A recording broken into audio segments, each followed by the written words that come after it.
Hey everybody, Greg Davis, SuperAffiliateRockstar.com. Just want to give you a quick pro tip about something that I've used a lot, and that you can use in a lot of different marketing contexts. But it will really help improve your conversions. So it's called seeding.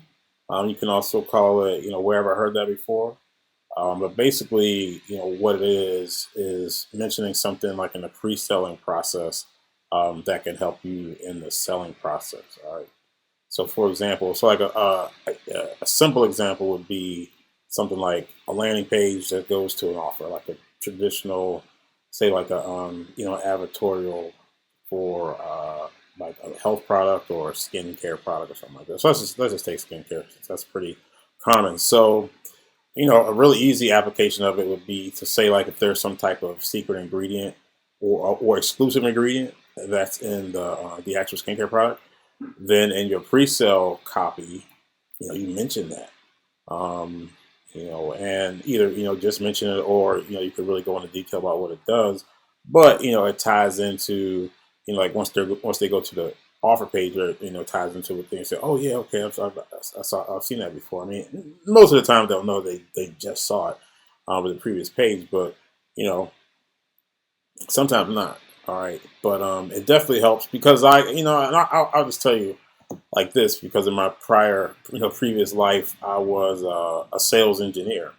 Okay, and so part of what I had to do was, well, and here in Washington D.C., most of the work was for the government. Okay, so say for example the government was building a new building, and like I worked in building automation, so we did a lot of the like the electronics and electrical equipment that say controlled the building, like heating, ventilation, and stuff like that.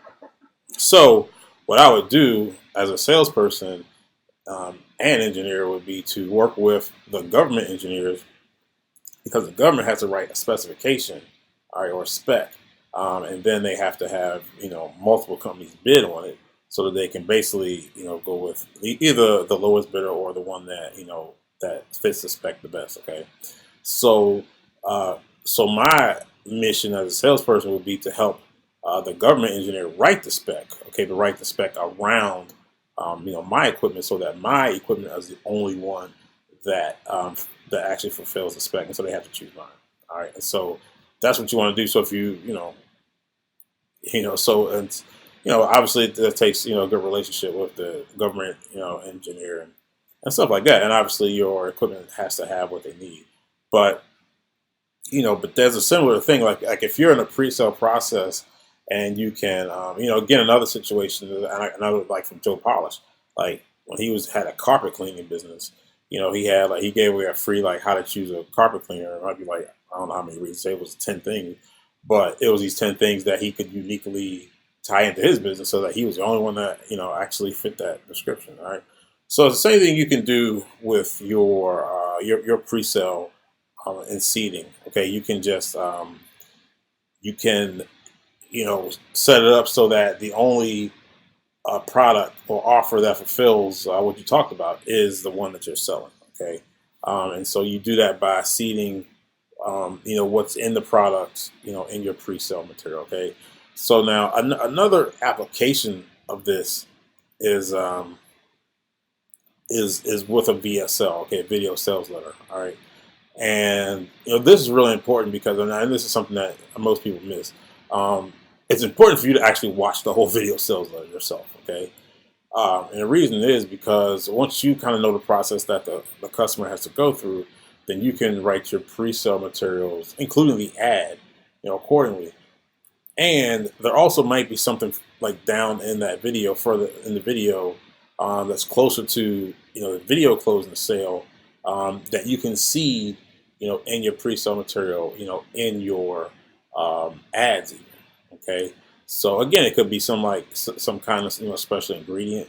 It could be some special process. It could be anything that is a selling point for the offer or the product, and you can precede or seed that idea, and into the customer before they even see that. Okay, so you can see the whole picture, and you can even do the same thing with an upsell too, with a one time offer, something like that after that. you can see that. You can see that all the way from the first ad, first pre-sale as well. Okay, so you have the power as an ad copywriter,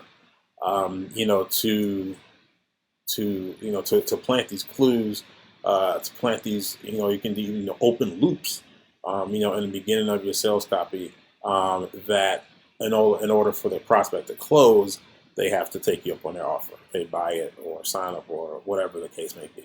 All right. So there you go. Hopefully that makes sense to you. But seeding is very important. Oh, no, I'll tell you one other big use of seating as well is in live events. Okay, even in live events, like say for example, if your whole goal or the end goal of you having this event is to have a mastermind, to basically sell a mastermind, then you can start seeding that mastermind from day one. Have your speakers talk about it, and you don't have to be obvious about it, but you can mention it and just kind of mention it in conjunction with success, so that by the time you actually sell your mastermind, people are kind of already pre-sold in the idea. Okay, so you can do it in your sales copy, you can do it live, you can do it in any selling context. Okay, since you know the end goal, okay, you can see your pre-sale and your selling process with that goal. All right, that's it. Quick little tip for you. Hopefully that can help you out. Thanks a lot, Greg Davis. Signing out. Peace.